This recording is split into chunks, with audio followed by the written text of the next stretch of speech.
Hello mga lalabs, kamusta kayong lahat? Kamusta ang inyong araw? Ako ito, pahinga na, it's 9 o'clock na.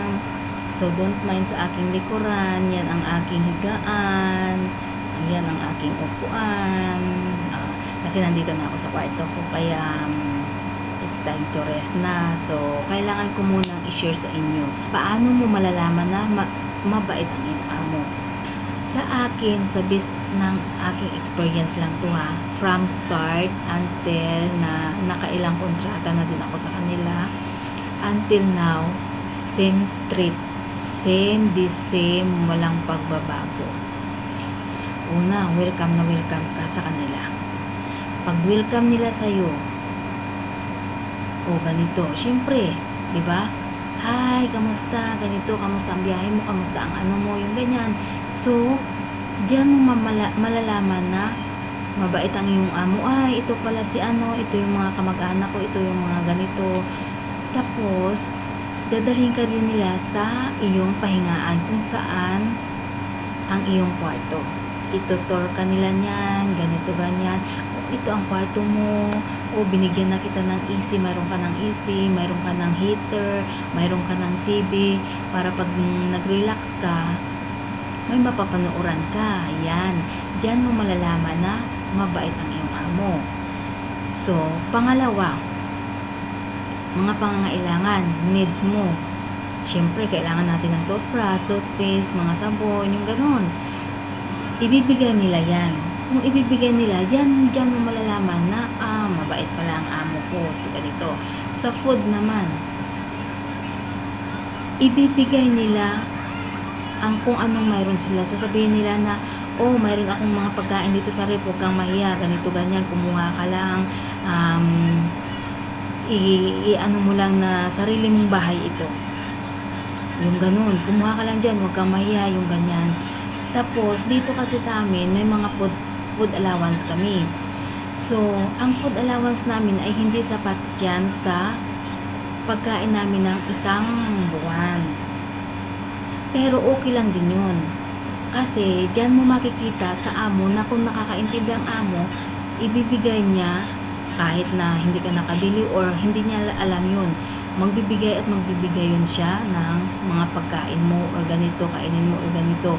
At dyan mo pa rin malalaman kung lagi kanyang tinatanong na kumain ka na ba? Baka hindi ka pa kumain, nagtatrabaho ka, kailangan mo talagang kumain ka ng ganito sa tamang oras. So, diyan mo malalaman na mabait ang iyong amo. Pang-apat, Wi-Fi. Ibibigay nila sa iyo ang password ng kanilang Wi-Fi. Yun. So, diyan mo malalaman na napakabait nila. Sunod, number 5, DO. Kung susundin nila yung nasa kontrata mo, kasi sa kontrata mayroong 24 hours na pahinga, 1 day off.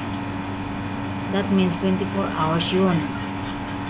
So, dyan mo makikita na kung bibigyan ka nila ng off o hindi. So, kung bibigyan ka nila, yun, dyan mo makikita na napakabait nila. So, every off mo, hindi na nila kailangan sasabihin na, off mo bukas, off mo yung ganito, ganyan. Ganun yun. Pero, kung mayroon silang nagkataon, kasi ang off namin dito sa amin dito sa Pakistan, ang off dito ay every Saturday night until Sunday night. So, yun ang off namin dito. It depende sa'yo kung anong gusto mo talagang kunin. Depende rin sa amo kung talaga ang amo ay magbibigay sa'yo ng ibang araw. Pero malimit talaga dito sa amin. Sa Saturday night to Sunday night talaga. Yun ang off namin dito. Yun talaga, kailangan yun. Pag alam na nila na wala ka namang, kahit na hindi ka umalis sa bahay nila, kung wala ka namang rent house sa labas, siyempre, nandiyan ka lang sa kwarto mo, hindi ka na nila tatawagin na magtatrabaho. Kasi alam talaga nila na off mo. Yun. At doon, sa halimbawa na naka-off ka na, nakabalik ka na 24 hours, kasi may ano ka nga, may rent house. So, So, magtatanong yan sila, kamusta ang off mo? Kamusta ang ganito? Saan ka pumunta? Gumala ka ba?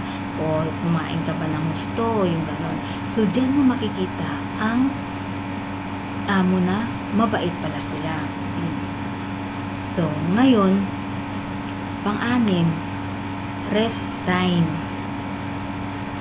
Kasi tayo nagtatrabaho ng whole day. Whole day ang trabaho natin. So, kung ang amo ay bibigyan ka ng 2 hours, 3 hours na rest sa tanghali. So, makapagpahinga ka kung tapos ka na sa trabaho mo, makapagpahinga ka, sasabihin niya na mag-rest ka ng alas 3 hanggang ganyang oras. Alas 3 o'clock to 5 o'clock or ganun, 2 hours, di ba? So, mas okay yun. Mabait sila. Hindi ka na nila yan tatawagin kasi rest time mo yan eh. Hindi ka na nila tatawagin. Alam na nila yan. Yun, dyan mo malalaman na mabait ang iyong amo. So, number 7, family.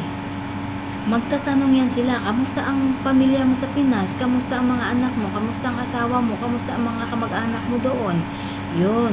O, natawagan mo na ba? Ito, pwede mo silang tawagan. O, ganun yun. So, dyan mo makikita ang mga amo na mabait sa'yo. And then, number 8, party. Party means like birthday, like Pasko, Christmas, o New Year. So, dyan mo malalaman kung bibigyan ka nga nila ng off, bibigyan ka nila ng kagaya sa akin. Pag birthday ko, hindi ko alam na alam pala nila. O, bibigyan ka nila, magkakat ka ng candle, magkakat ka ng cake, magbublo ka ng candle. So, dyan mo malalaman na napakabait pala ng amo ng ganito, ganyan. Sa Pasko naman, bibigyan ka nila ng rest ng mga ilang araw yun. 24, 25, 26, kagaya sa akin. Ganun din yun sa New Year. Nasa sayo yan kung gusto mong lumabas o hindi. At least sila talagang, siyempre, na ko na yun ng ilang taong dito sa kanila. So, yan talaga.